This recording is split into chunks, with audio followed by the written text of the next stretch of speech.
Sveiki visi! Šiandien kalbėsime apie dirbtinį intelektą. Ar žinojote, kad net 80% technologijų entuziastų tiki, jog dirbtinis intelektas pakeis pasaulį? Kodėl? Na, o štai yra atsakymas. Pirmiausia, pažvelkime į kontekstinius langus. Įsivaizduokite juos kaip trumpalaikę atmintį mūsų įrenginiuose.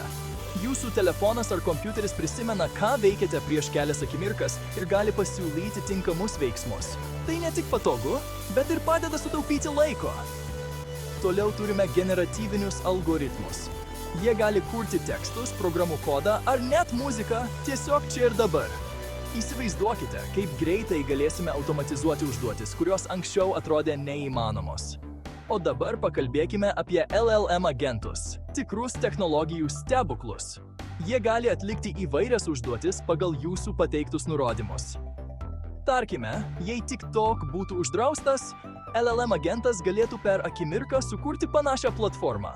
Tai tarsi turėti asmeninį asistentą, kuris išpildo visus jūsų norus.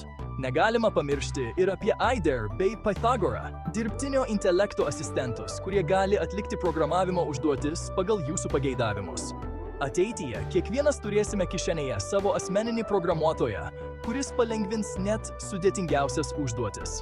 Taigi, dirbtinis intelektas ne tik supaprastina mūsų kasdienybę, bet ir atveria naujas, anksčiau neįsivaizduojamas galimybes. Ateitis jau čia. Ar jūs jai pasiruošę?